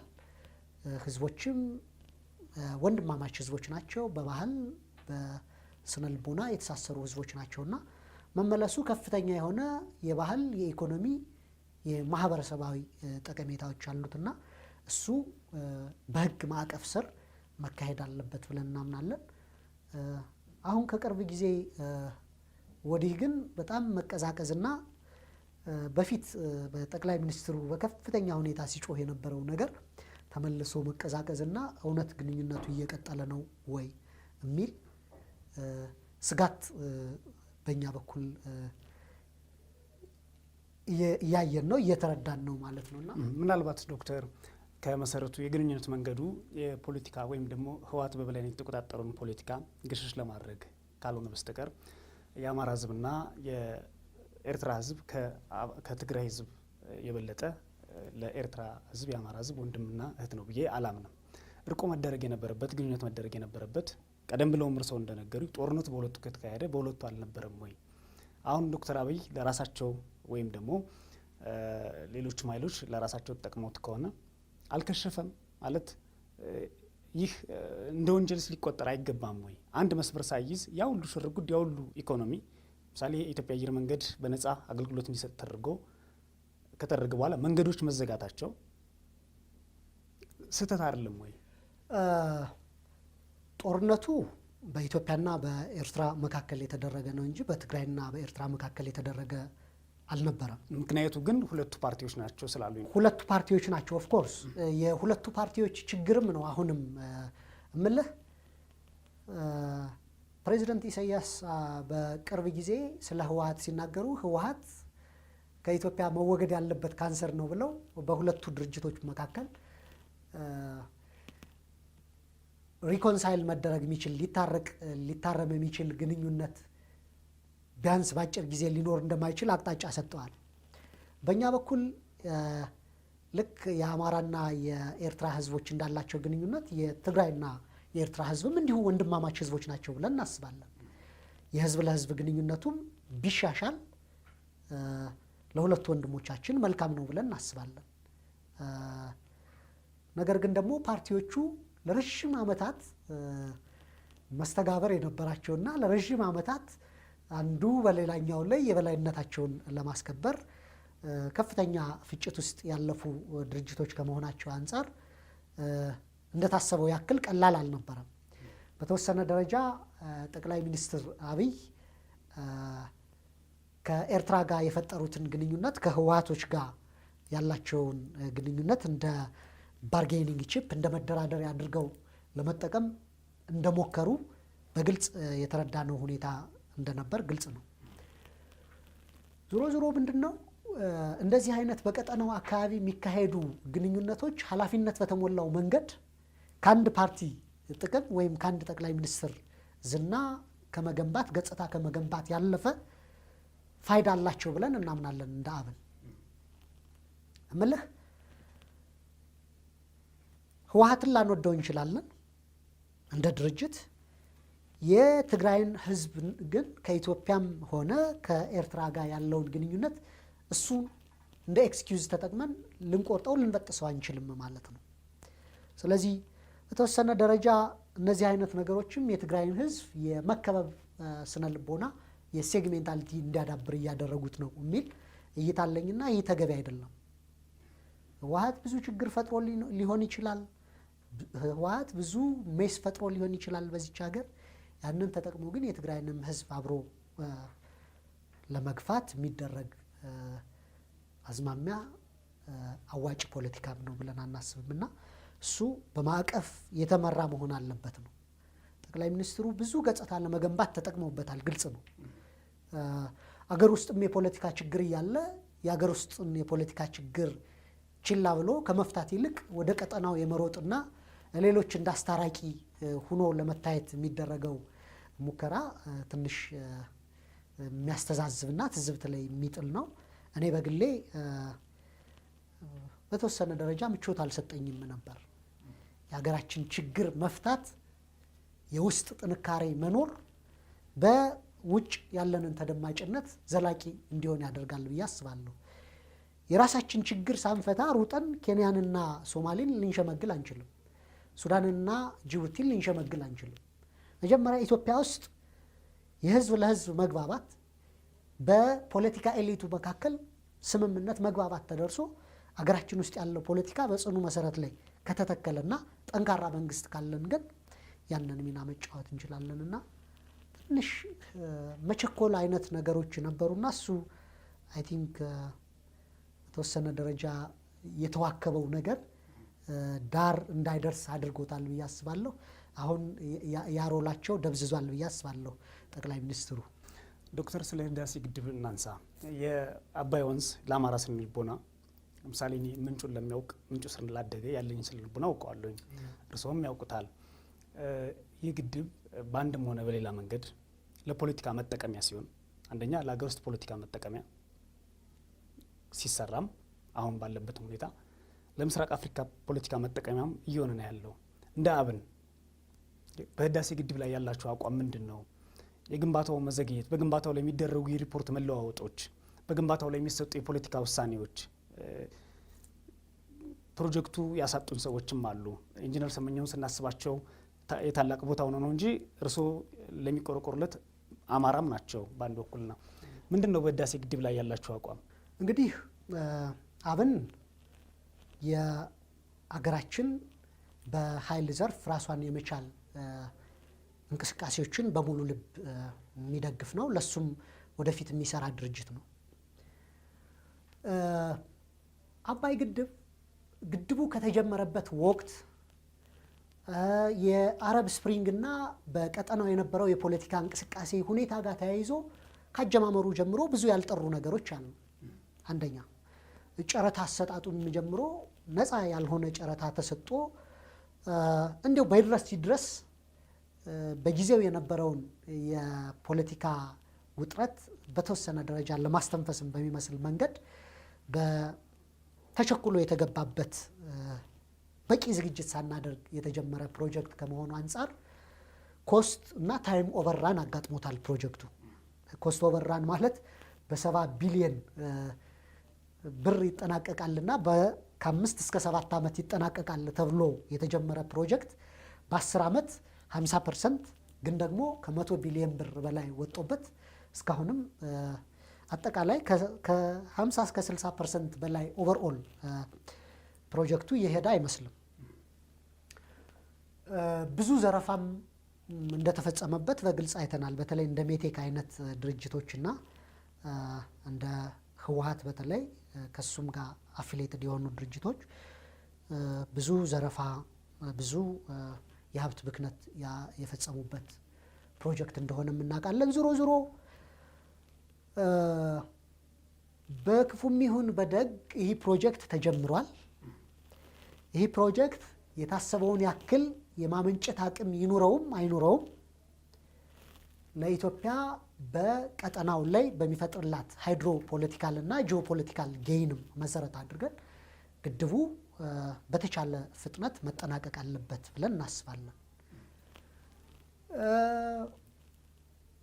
እና ከዛ አንጻር ብዙ የፖለቲካ ጌይን ለማግኘት እየተሰራ አሁንም እየተሰራ እንደነበር ግልጽ ነው። የኢንጂነር ስመኛው በቀለ ግድያና ከዛ ጋር የተያዘውም ፖለቲካ ጠቅላይ ሚኒስትር አብይ አህመድ በአግባቡ ያልገለጹትና መልስ ያልሰጡበት ጉዳይ ነው ብለን እናስባለን እና እምልህ ትልቅ ፖለቲካ ነው ባይዘወይ የህዳሴ ዶክተር ምን ለማለት ነው? በዋናነት እኔ ፖለቲካው አለ ከመበላቱ ከመዘረፉ ከግንባታው መቸኮል ወይም ከዛ ጀርባ የሚሰጠን ሰብአዊነት ወይም ማንነት አለ። ኃይሌ ገብረስላሴን ትላንት አግኝቸው ነበር። እዚህ መሞት ካለብኝ ለህዳሴ ግድብ ነው የምሞተው፣ ከዚህ በፊት አልተረዳሁትም ነበር አሁን ተረድቻለሁ የሚል ንግግር አድርጓል።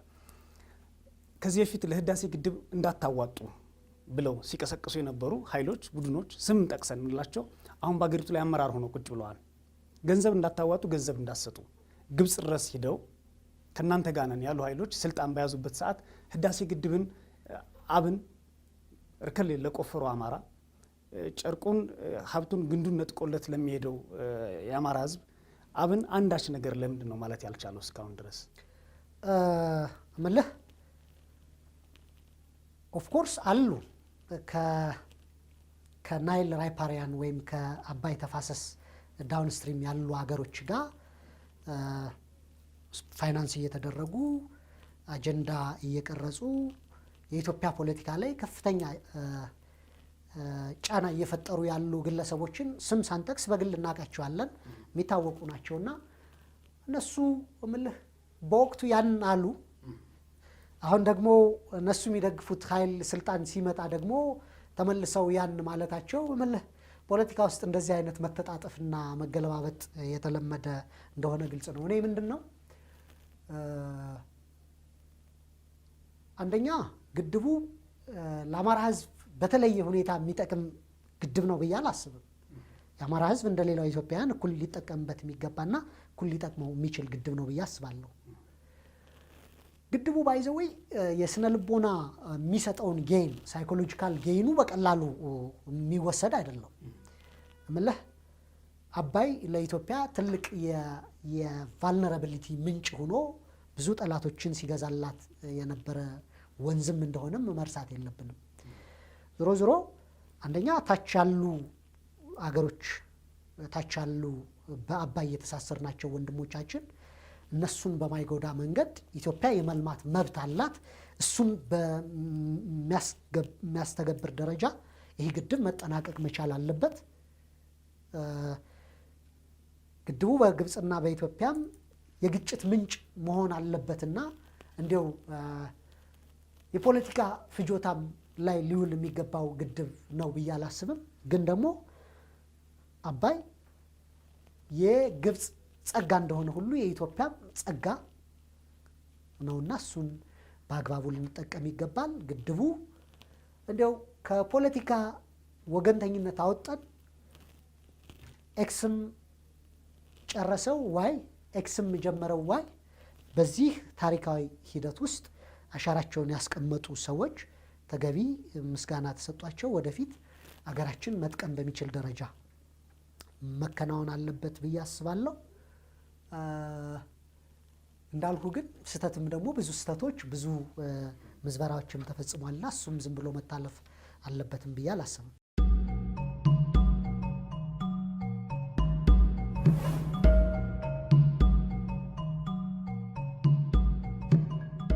መልካም፣ የአዲስ አበባን ጉዳይ እናንሳ።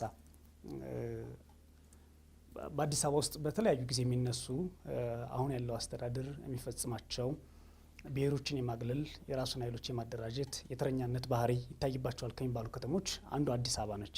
የመታወቂያ እደላው በማስረጃ ይቀርባል። የቢሮ የመስሪያ ቤት ድልድል ብዙዎች ናቸው። የስራ እድል ፈጠራው ውስጥ የተፈጠሩ ችግሮች አሉ። አንደኛ ይህን ነገር ከመግለጽ ባለፈ ምን እንዲስተካከል ምን አይነት እርምጃ እያደረጋችሁ ነው? ሁለተኛ ነገር አሁን ያላችሁ አዲስ አበባ ላይ ያላችሁ አቋም በትክክል ምንድን ነው? ግምገማችሁስ ምን ይመስላል? አዲስ አበባ ረዥም ታሪክ ያላት በዚህ የታሪክ ሂደት ውስጥ አልፋም ዛሬ የመላ ኢትዮጵያውያን ከተማ የመላ ኢትዮጵያውያን መናገሻ የሆነች ከተማ ነች ብለን እናስባለን። አሁን ያለውን ህገ መንግስት እንኳን መሰረት አድርገን ብናይ አዲስ አበባ ራሷን የቻለ መስተዳድር ያላት የራሱ የቻለ ራስን በራስ የማስተዳደር መብት ያላት ህዝቦችም እንዲሁ ራሳቸውን ተወካይ መርጠው የራሳቸውን ምክር ቤት አቋቁመው ይመሩበታል ተብሎ በይፋ የተደነገገች ከተማ ነች ማለት ነው።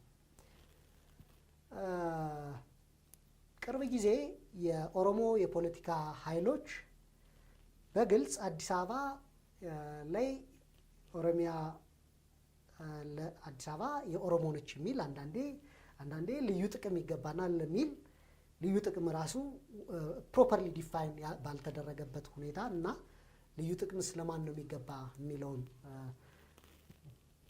ስምምነት ላይ ባልተደረሰበት ሁኔታ በከፍተኛ ሁኔታ አዲስ አበባን አፍርሶ የመስራት የሚመስል አዲስ አበባ ላይ ሶሻል ኢንጂነሪንግ ለመስራት ማህበራዊ ምህንድስና ለመስራት ሙከራ እየተደረገ አርቲፊሻል በሆነ መንገድ ሰውን አምጦ ለማስፈር የሆነን ብሔር አምጦ ለማስፈር ሙከራ ሲደረግበት ማህበረሰባዊ ስብጥሩንም ለመቀየር መታወቂያ ከመስጠት ጀምሮ ሲቪል ሰርቫንቱን በአንድ ብሔር አንዱን ብሔር አስወጥቶ ሌላ ብሔር የመተካት አይነት አዝማሚያ ሲሰራ እንደነበርና እሱንም እየተከታተልን ስናጋልጥ እንደነበር ግልጽ ነው። ዞሮ ዞሮ ህዝቦች የትኛውም ቦታ ላይ የተለየ ጥቅም ሲጠይቁ ሰምተን አናውቅም።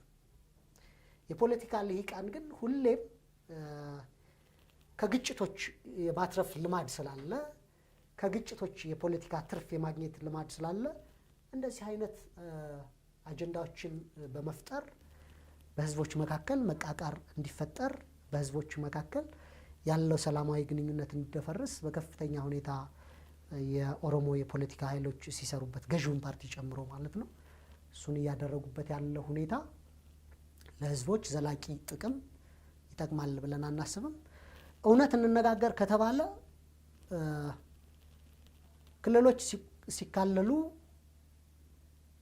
ያኔ ትልቅ መስፈርት ተደርጎ ይወሰድ የነበረው የህዝብ ቁጥር ነው። አብላጫ የህዝብ ቁጥር ያለው ደግሞ የሚካለለው አብላጫ ህዝብ ያለውን ወዳለው ክልል ነው።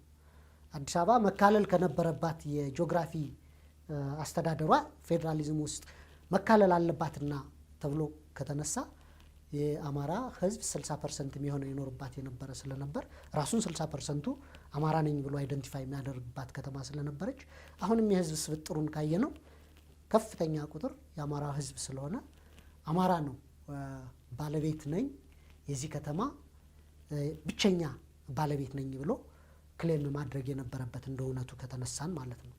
ነገር ግን የአማራ ህዝብ ፍትሃዊ ህዝብ ነው። የአማራ ህዝብ ብቻዬን ልጠቀም ብቻዬን ልዩ ጥቅም ላግኝ የሚል ህዝብ ስላልሆነ ፍትህ ርት የሚያውቅ ህዝብ ስለሆነ የፖለቲካ ቡድኖችም ህዝባችንም አዲስ አበባ የመላው ኢትዮጵያውያን በጋራ ያለሟት በጋራ የሚኖሩባት በጋራ ወልደው ከብደው የሚኖሩባት ከተማ ነችና የልዩ ጥቅም ሁኔታ የአፓርታይድ ፍላጎት አፓርታይዳዊ አይነት አስተሳሰብ ያለው ቡድን የሚያራምደው ነው እንጂ በትክክልም አሁን ያለውን የአዲስ አበባ ነባራዊ ሁኔታ የሚገልጽ አይደለም ብለን በተለያየ መንገድ ስንገልጽ ቆይተናል። ትግልም እያደረግንበትም ነው። በእርግጠኝነት የሚቀጥለው ምርጫ ላይም የአዲስ አበባ ህዝብ ፍላጎቱ ምን እንደሚሆን በግልጽ በምርጫው በድምፁ ራሱን በራሱ የማስተዳደር መብቱን ያስከብራል ብለን እናምናለንና እንግዲህ ያኔ እነዚህ ኃይሎች ምን ያክል ድምፅ እንደሚያገኙ ምናይ ይሆናል ማለት ነው።